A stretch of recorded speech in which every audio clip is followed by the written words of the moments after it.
Disc L implant is based on a ball and socket design. Disc L end plates have patented central keels and lateral spikes for initial fixation to the vertebral bodies, and a plasma-sprayed titanium coating on all bone-contacting surfaces to promote bony integration. The Disc L end plates are inserted in a collapsed position and then distracted for the polyethylene inlay insertion. This modular technique facilitates end plate insertion and provides controlled distraction for polyethylene inlay assembly. Identify and mark midline on the superior and inferior vertebral bodies adjacent to the operative level. Create an annulotomy centered on midline, wide enough to accommodate the Disc L implant. Perform a thorough discectomy using the bone elevator and standard rongeurs, Kerrisons, and curettes, ensuring the posterolateral corners are free of disc material.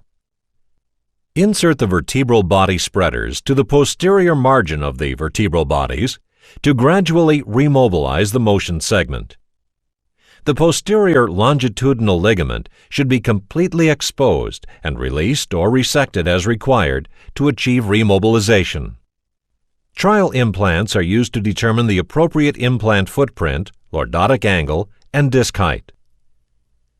Advance the trial to the posterior margin of the vertebral bodies.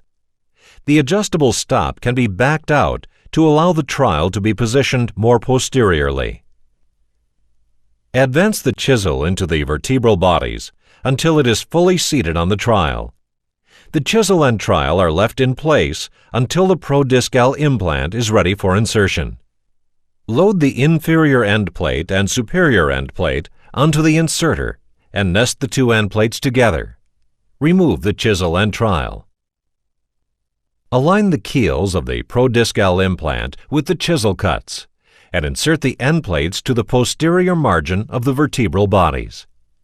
Load the polyethylene inlay into the grooves in the inferior arms of the inserter. Assemble the distractor to the inserter. Use the thumb screw to fully advance the distractor. Verify that the posterior edges of the end plates have separated from each other. Insert the inlay pusher into the grooves in the inferior arms.